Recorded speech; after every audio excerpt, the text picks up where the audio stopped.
Hi, how you doing? Welcome back to the workbench and to another of the locos that you voted for to be serviced and then run. In fact, this time it's the loco that received the most votes. It's the Mainline 1979 made Jubilee class named Leander. And here's the instruction sheet.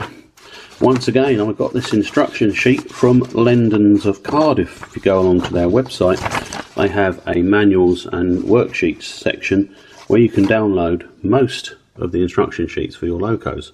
Really useful resource and well worth visiting. Let's look. There she is. Now this loco was my dad's. It was one of his few ready to run locos.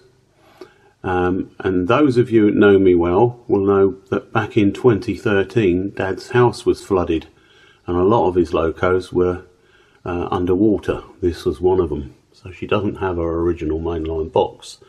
I had to make one for her. It's that over the white one there. And she was a mess, but I have cleaned her up in the past. That was back in 2013. But no, she's not been out much. She made one guest appearance in one of my World War I videos. But here she is today, and we'll be giving her a full service and looking at how to get in and sort out that mainline motor. Now I am worried because as these engines age, the axles, the driving wheel axles, can split and crumble. And I am wondering what we're going to find when I take that bottom plate off. She hasn't really run for ages, so I'm not expecting much. Let's open up the power. Well, that ain't bad. So it looks positive. She's working. Let's get her down into the works cradle and start having a look. To start with then, we need to undo the body securing screws. There's two. One at the back there, just where the tender clips on.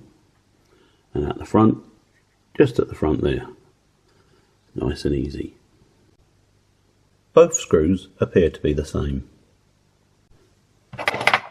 Right, so I've taken the body securing screws out, so let's see. Oh, yes, the body's already coming out. A little bit of a wiggle. Oh, just the sanding pipes made a bit of a claw there.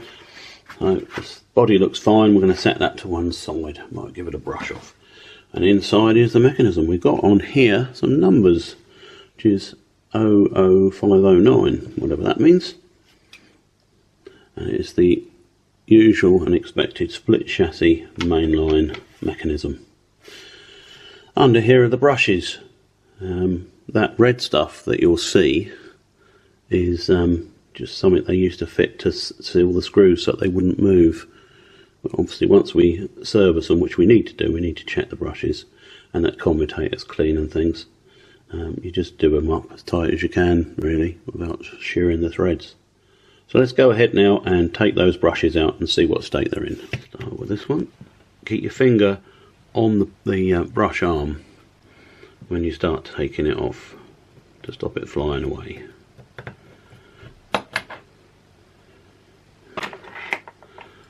So this is the first screw, the right hand screw. We'll set him there now. You see the springiness of that. The spring under there is waiting to go. So we'll grab that with the tweezers, and there you see the springs there. So carefully get that, because if that gets on the floor, it might as well be joining the Voyager probes. And there will be a brush inside there. We'll see if we can tap it out. No, he is stuck in his little tube in there. Not important. We'll get him when we take this off. These screws also hold the plate in, so that's why it's easy to do. Let's get that screw out.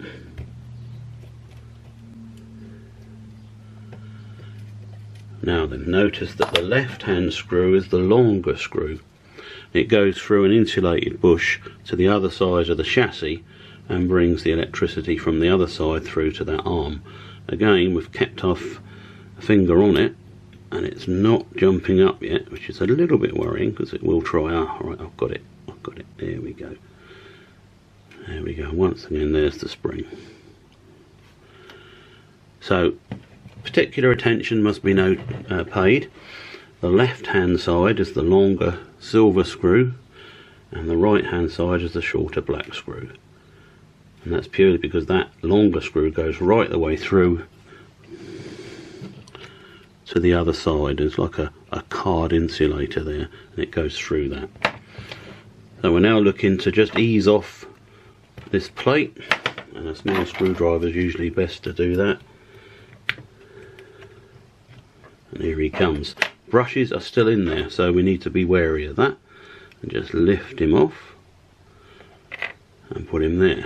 And there's the commutator and the brushes and the two magnets, and I can see that they need a bit of a clean.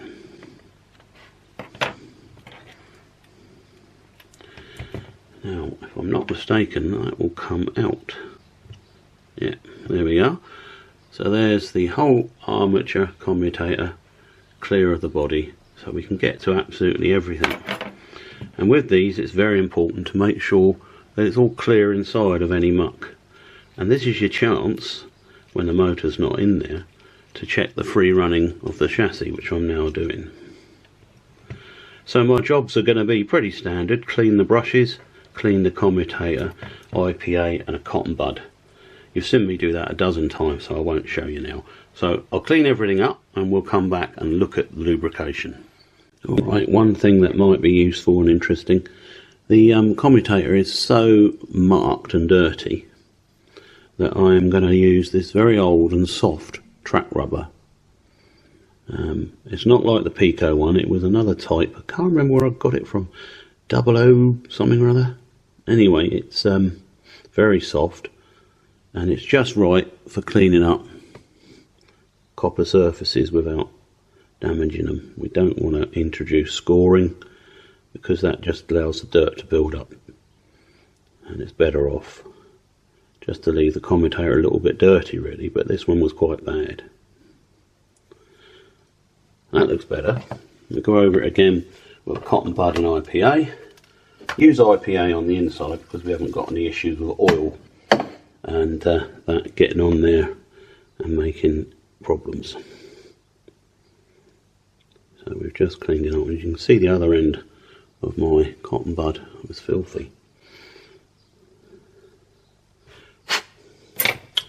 That was the one I used.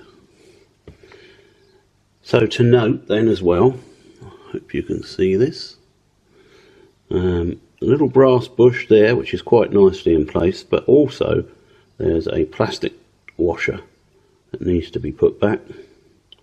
That's important because it helps to keep the oil from coming from the bearing onto the commutator.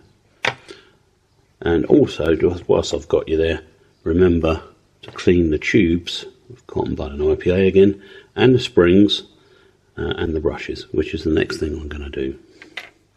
So everything's been cleaned and we're now going to look at lubricating. It's worth having a look at the cog in there to make sure there's nothing in its teeth and everything is nice and smooth. You've also got another dry cog further down, but we'll get to that when we open up the bottom plate. It's appropriate to use Labelle 106, which is the really good greasy lubricant for the rear motor bearing. Just fill the little hole with it, and for along the top of that big gear. Do the gear because if you just do the little cog, it will get spread very thin very quickly.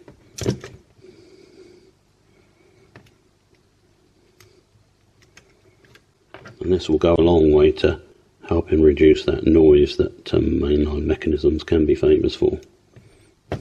I'll just pause the camera whilst I finish. That's all done. Now it's time to put things back in place.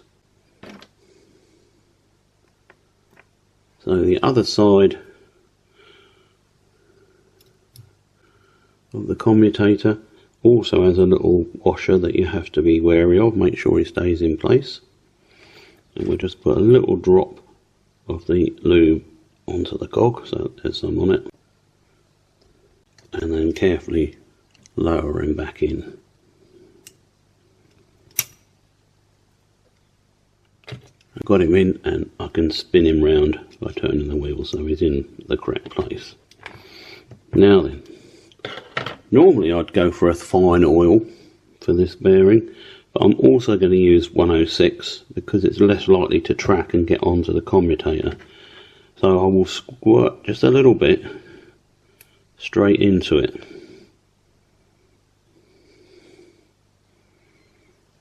So that's the bearing loaded. And we put the plate back down, and that will be enough for the spindle there to make sure that he's got enough on.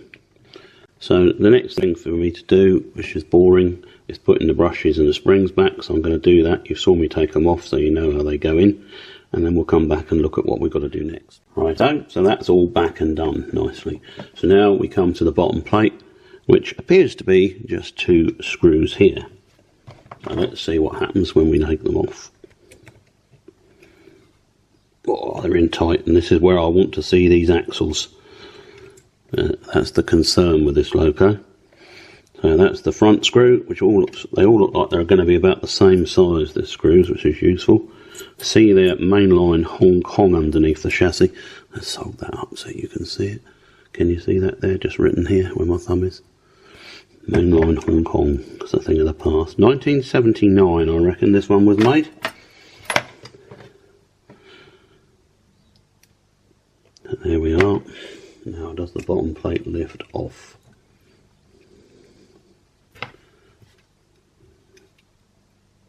Looks like it clips off at the back as well. It's different, isn't it? How far does it go? Does it go all the way?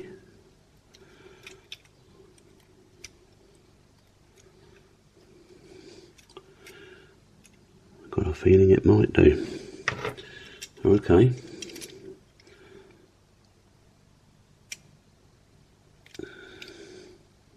Feels counterintuitive, but oh yes, look, it does. This is new on me. I've never had this off before. The whole of the bottom plate is connected. There's one piece that clips over there. There we are. That's what we've got inside. And mercifully, they look good. Rather black and dirty, but they look good. This might, well, no, I'm not going to use Pico Electrolube because the split chassis, it will short it out within seconds. So we'll just use Hobby Lube medium oil for the wheel bearings. So what I'm going to do, I'm going to go IPA and cotton bud and clean the bearings, and then let that dry, and then drop some Hobby Lube medium oil into the wheel bearings and lubricate up the back gear. Alrighty, bottom plate back on, and now it's time to use the Hobby Lube light oil. I should have given you numbers for these, but this light one is HL662 and the medium oil is HL663, should you wish to acquire them. And it's the same as we did on the standard 4, it's just a drop of oil on all the moving parts, just like on the real thing. Driver would have gone round and oiled up his loco before the start of each main journey, and that would have included all the coupling rod bearings, which would have been protected by corks. I don't know if many of you have seen them. They had corks they used to push in the top of the little pots, and the cork would keep the oil in, and also if it did fly out, being cork, it wouldn't cause too much harm to anyone. Slide bars are plastic on this, but they should still have a little drop of oil just to make sure everything's nice and smooth. Do the other side off camera, save time. Okay, that's all oiled up. No bit of excess there, got on the plate.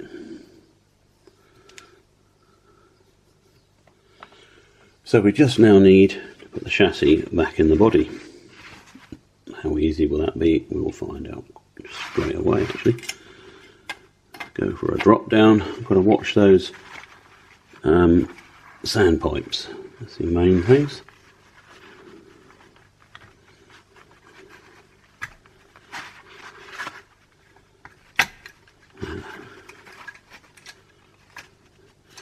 Unlike the Batman standard class 4. I don't think any loco can be like that, can it? She's dropped back in perfectly, so we'll just put the screws back in.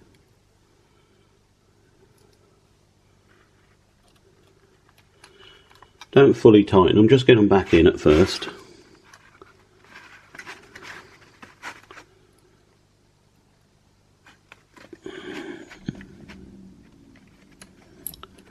And then give the chassis a wiggle, and then go for the tighten up.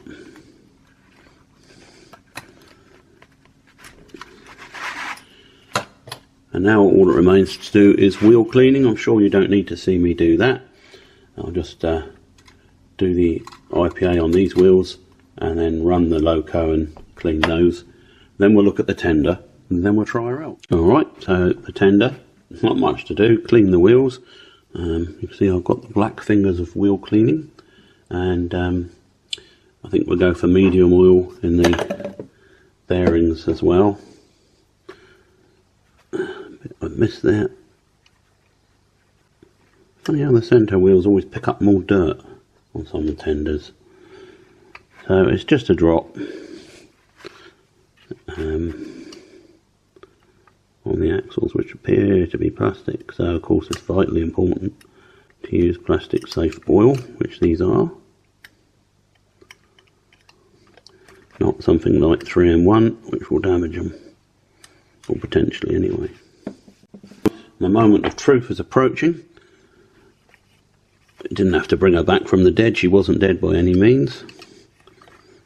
But have we improved Leander? Let's find her. She's on the test track. Let's back her up. Very willing to go there. Oh, we got a derailment. Why is that? Probably my fault. Didn't put the tender on properly, perhaps.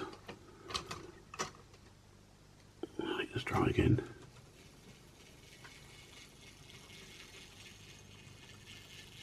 Oh, that's nice enough, isn't it? Quite a looker.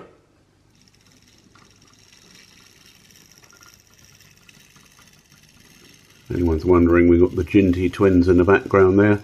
They're waiting for a service as well, but we're of course going to do the ones that you voted for first. She's on the bottom of the test track. I'll give her a bit of a juice to come back. Yeah, I mean, she's still got the mainline whine, but that is just the nature of the motor and gears. Crawl test. A lot of people do crawl tests. Can we crawl? Not easily, but not bad. This is 1979. 1979, the year I started my last school. Also the year that British politics went down the sewer. But never mind, enough said about that. There's Leander. As I say, she was named after a British warship, which was named after a character from Greek mythology. And next time you see her, she'll be running with an appropriate train. Cheers for now.